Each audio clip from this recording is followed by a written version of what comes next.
Okay, now we'll be working on switch number 2, SW2, switch 2 for our DIY 3220 point breadboard project.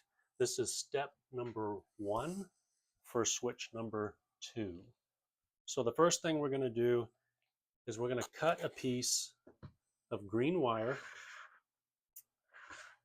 Oh, by the way, I have switch 2 here. We're working on switch 2. We're going to take a piece of green wire at about 6 inches. So I'll just roughly measure 6 inches here. And then I'll cut this piece and make sure that that's about right. Yep. Doesn't have to be exact. Oops. Cut that. And then I'm going to strip one end of the wire about 1/8 of an inch or so off. Couple of twists.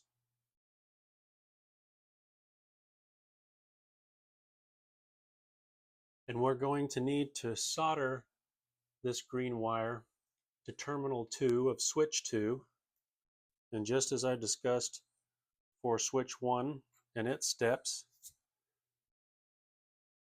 I'm going to reference, let's say, this side of the switch.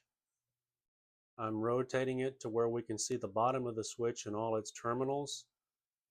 I'm going to say this is terminal 2 here. So we're working with switch 2. This is our diagram here for our breadboard prototype, or the power supply for the breadboard. And we're working with switch 2 here. So I'm saying this is terminal, or I'm sorry, we're working with switch 2, terminal 2. And I'm going to say that terminal 2 is here, matching it with the diagram here. And we'll solder that green wire we just cut and stripped to terminal 2 of switch 2. Let me get the helping hands. Place it right here, just like we did before for switch 1. Just going to have this hold this here.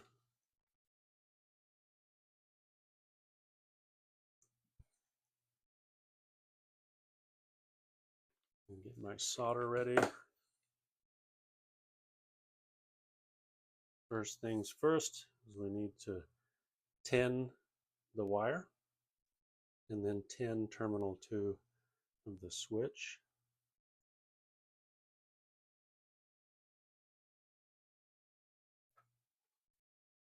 So I'm tinning the wire,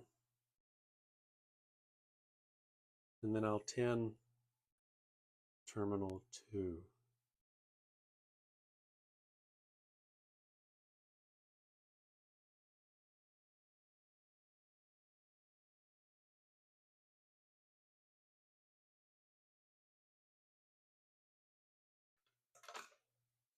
Now I'll take the wire and solder it to terminal 2.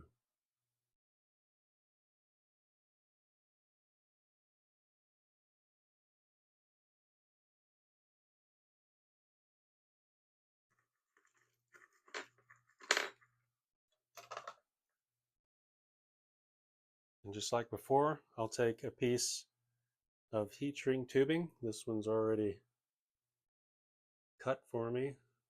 I just need enough to cover the end. And then I'll take my heat gun and I'll heat the tube.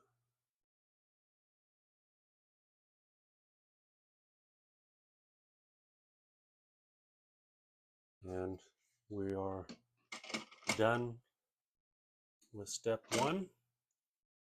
We have our 6-inch piece of green wire. We stripped the end of it, soldered it to terminal 2, and then we placed a heat shrink tube on it heated it up, and now it's protected, and terminal 2 is ready to go for switch 2.